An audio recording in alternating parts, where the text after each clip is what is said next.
कामधेनु जो बछड़े को जन्म दे रही थी। श्रोताओं, गाय जब बछड़े को जन्म देती है, प्रजनन करती है, उस समय उस गौ का आधा बच्चा बाहर निकला हो, बच्चे का मुख बाहर निकला हो, 2 पैर बाहर निकले हो, पूरा अंग बाहर न निकला हो, उस समय उस गौ की परिक्रमा कर लें तो संपूर्ण पृथ्वी की परिक्रमा का ही फल प्राप्त होता है। माताओं, जिसको शास्त्र में द्विमुखी गाय कहते हैं। द्विमुखी का मतलब होता है जिसके 2 मुख हो, एक आगे मुख हो और एक पीछे मुख हो। यानी द्विमुखी गाय की परिक्रमा करने से संपूर्ण पृथ्वी की परिक्रमा का ही फल प्राप्त होता है। तो महर्षि गौतम ने उस गाय की परिक्रमा की और ब्रह्मा जी के पास गए। तो ब्रह्मा जी सब समझ गए। ब्रह्मा जी ने महर्षि गौतम को अहिल्या का दान कर दिया, दे दिया, और अहिल्या को लेकर के महर्षि गौतम अपने आश्रम की ओर चले गए। श्रोताओं, एक दिन की बात है,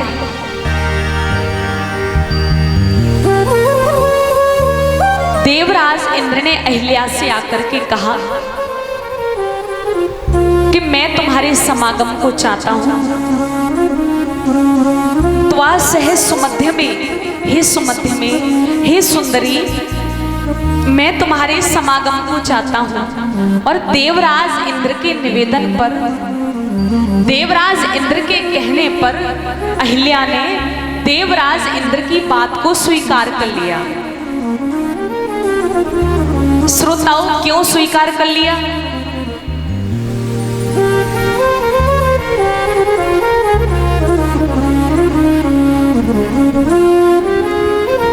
और देवराज इंद्र महर्षि गौतम का वेश बनाकर आए थे कि मुनि वेशम सहस्त्राक्षम विज्ञाय रघुनंदनम। श्रोताओं, वाल्मीकि जी आत्मवक्ता हैं। वो किसी बात को लाग लपेट में नहीं रखते, जो कुछ स्पष्ट कहते हैं। मुनि वेश में इंद्र आए, ये तो सत्य है, लेकिन अहिल्या ने उन्हें पहचाना नहीं। अहिल्या ने उन्हें मुनि गौतम समझा, ऐसा नहीं है। अहिल्या जान रही है कि ये स्वर्ग के राजा इंद्र हैं। ये संकेत कर रहे हैं वाल्मीकि जी कि विज्ञाय रघुनंदनम मुनिवेशम। वेश तो मुनि का है, लेकिन सहस्त्राक्षम विज्ञाय, ये सहस्रात्र इंद्र हैं, ये साक्षात इंद्र हैं। ये अहिल्या जान रही है, लेकिन अहिल्या ने इंद्र के निवेदन को स्वीकार कर लिया। क्यों स्वीकार कर लिया? वाल्मीकि जी कारण बताते हैं। देवराज कुतूहलात्, महर्षि वाल्मीकि जी कहते हैं, मतिम चकार दुर्मेधा देवराज कुतूहलात्। श्रोताओं, अहिल्या को कुतूहल हो गया कि मैं इतनी सुंदर हूँ, स्वर्ग के राजा इंद्र मेरे लिए लालायित। इस बात का अभिमान हो गया और इस कारण से बुद्धि दूषित हो गई और अहिल्या ने इंद्र के निवेदन को स्वीकार कर लिया। माताओं, क्यों स्वीकार कर लिया? देवराज कुतूहलात्, अहिल्या को कुतूहल इतना ज्यादा हो गया, अरे मैं इतनी सुंदर हूँ, स्वर्ग के राजा इंद्र मेरे लिए लालायित।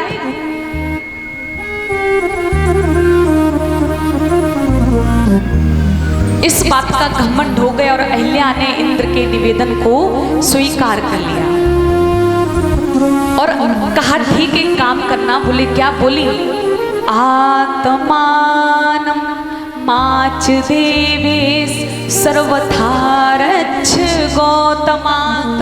बोले अपनी भी रक्षा करना और मेरी भी रक्षा करना। किससे? बोले गौतमात्। अगर महर्षि गौतम को पता चल गया तो मेरी भी खैर नहीं और तुम्हारी भी खैर नहीं। इंद्र ने कहा ठीक है। और इंद्रस्तु अन्य वाक्यम अहिल्यामिदं ब्रवीत। इंद्र हंसने लगे और श्रोताओं, अहिल्या से मिलकर के इंद्र जब जाने लगे तो देवराज इंद्र ने कहा, शुश्रूषि परितुष्टोस्मि गमस्यामि यथागतम्। हे सुश्रुड़ी, हे सुंदरी, मैं प्रसन्न हूँ और मैं जा रहा हूँ, मैं जैसे आया हूँ वैसे ही जा रहा हूँ। और श्रोताओं, जो ही इंद्र आश्रम से बाहर निकल के जा रहे थे, तब तक उधर से महर्षि गौतम आ गए। अथ दृष्ट्वा सहस्त्राक्षं मुनिवेशधरं मुनिः। महर्षि गौतम ने देखा कि ये मेरा ही वेश बना करके कौन आया है, समझने में देर नहीं लगी।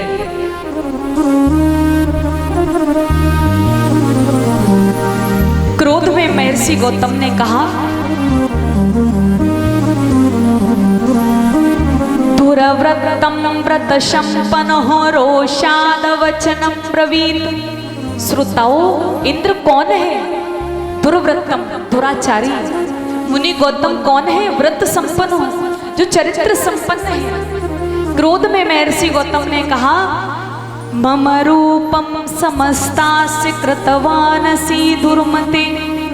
मेरे रूप को धारण करके तूने ये अनर्थ किया है। कृतवानसि दुर्मते अकर्तव्यमिदं यशमाद विफलश्वं भविष्यसि। ये कर्तव्य नहीं था जो तुमने किया। जाओ, मैं श्राप देता हूँ, विफलस्वं भविष्यसि, तुम विफल हो जाओ, तुम्हारा कोष नष्ट हो जाए। और महर्षि गौतम के श्राप देते ही इंद्र का जो वृषण था वह उनके अंग से टूट करके नीचे गिर पड़ा। श्रोताओं, देवराज इंद्र तो चले गए। महर्षि गौतम के श्राप से देवराज इंद्र का जो वृषण था वो टूट करके भूमि पर गिर पड़ा। पेततुर्वृष्णो भूमो सहज छात्र। उसी समय उनका वृषण टूट करके भूमि पर गिर पड़ा। देवराज इंद्र चले गए और महर्षि गौतम ने अहिल्या की ओर देखा तो श्रोताओं, महर्षि गौतम की नेत्र की ज्वाला से ऐसा लगा कि मानो अहिल्या भस्म हो जाएगी। क्रोध में महर्षि गौतम ने कहा, यही वर्ष सहस्त्राणि विभूनि निवशिष्यसि। अरे पापिनी, क्षण भर के सुख के लिए तूने इतना बड़ा पाप किया। जा, मैं श्राप देता हूं। बात भचा निराहार तप्यंती भस्म सायनी। इसी आश्रम में तू हजारों वर्षों तक रहेगी और अपने किए हुए पाप का तू प्रायश्चित करेगी।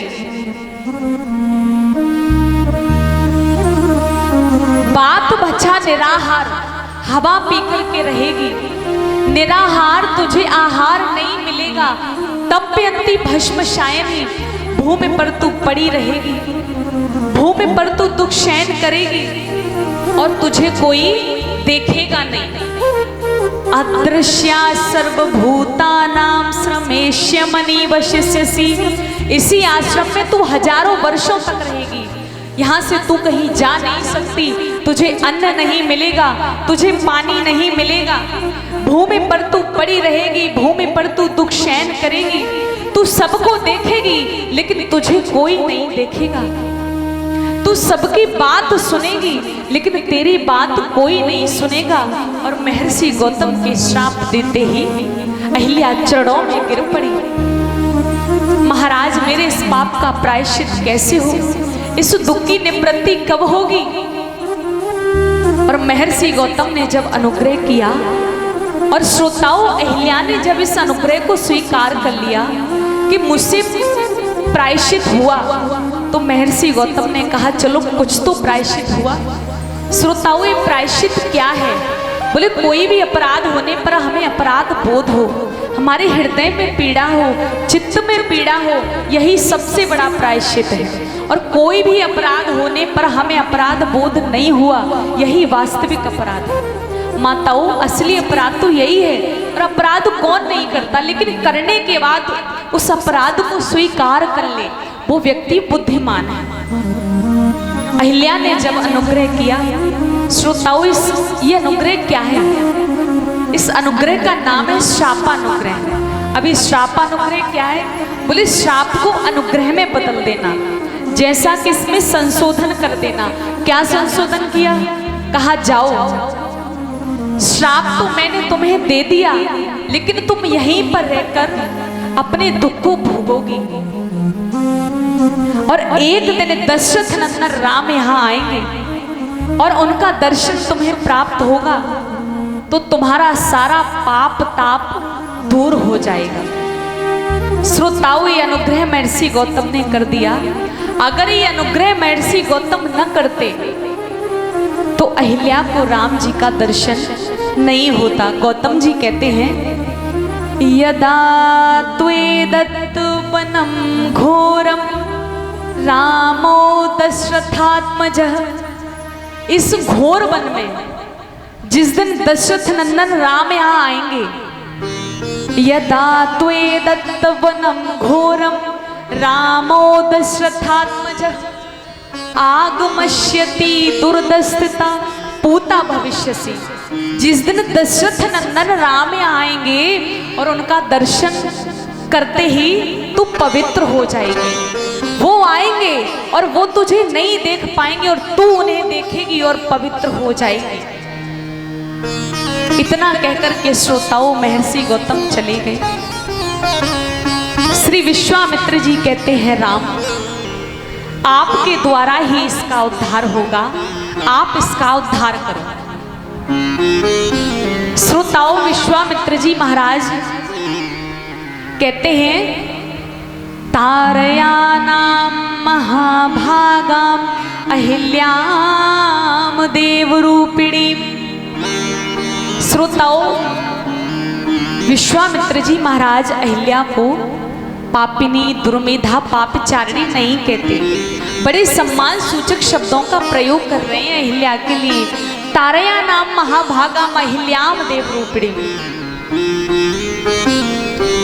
बोले इस अहिल्या का उद्धार करो। बोले किस अहिल्या का? बोले जो महाभागाम है, जो महाभाग्यशालिनी है। बोले क्या महाभाग्य है इसका? बोले दुनिया उद्धार पाने के लिए आपके चरणों में आती है, लेकिन प्रभु ये इतनी ज्यादा महाभाग्यशालिनी है आपके चरण यहाँ स्वयं चल करके आई है। तारया नाम महाभागाम अहिल्याम देवरूपिणी। अहिल्याम देवरूपिणी में, देवरूपिणी में देवता के समान वंदनीय है, पूजनीय है, आप इसका उद्धार करो। और विश्वामित्र जी के वचनों को सुन करके कि विश्वामित्र श्रुतवा राघव सह लक्ष्मण। श्रोताओं, विश्वामित्र जी के वचनों को सुन करके राम जी लक्ष्मण जी के सहित उस कुटिया में प्रवेश करते हैं।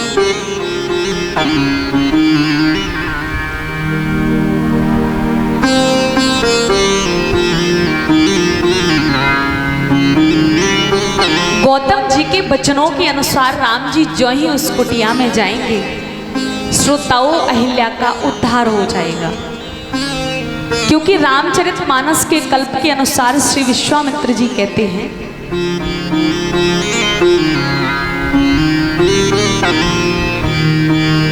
कि गौतम नारी श्राप बस उपल देह धरे धीर।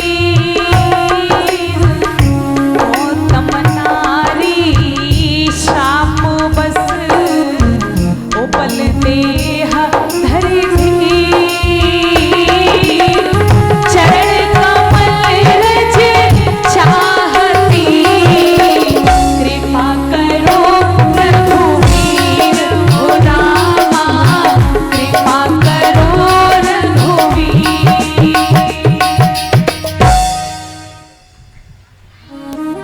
कि गौतम नारी श्राप बस उपल देह धरि धीर। चरण कमल रज चाहती कृपा करो रघुवीर। ये आपके चरण कमल रज को चाहती है, आप इसका उद्धार करो। श्रोताओं, भगवान के चरित्र को गाकर सुनकर हमारा चित्त भगवान में लग जाए उद्देश्य केवल इतना है। कहते हैं ना कि यह चरित जिगावहि हरि पद पावहि तेन परहि भवकूपा। भगवान के चरित्र को गाकर सुनकर हमारा मन, हमारा चित्त भगवान में लग जाए, उद्देश्य केवल इतना है।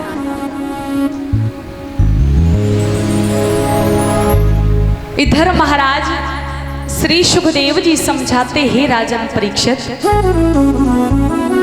राम जी लक्ष्मण जी के सहित ज्यों उस कुटिया में प्रवेश करते हैं, सर्वभूता अदृश्या, सर्वभूता जो अहिल्या थी वो दिखाई पड़ने लगी। श्राप त्रोहित हो गया, अहिल्या देवी के रूप में प्रकट हो गई। और अहिल्या जब देवी के रूप में प्रकट हुई तो प्रभु श्री राम ने अहिल्या को प्रणाम किया। क्यों माताओं, मर्यादा पुरुषोत्तम राम है ना, अपनी मर्यादा को नहीं भूलते। और जब अहिल्या देवी के रूप में प्रकट हो गई, उसके बाद में अहिल्या ने प्रभु श्री राम के चरणों में प्रणाम किया। विश्वामित्र जी, लक्ष्मण जी, प्रभु श्री राम तीनों का आदर किया, आदित्य किया, सत्कार किया। और यहाँ पर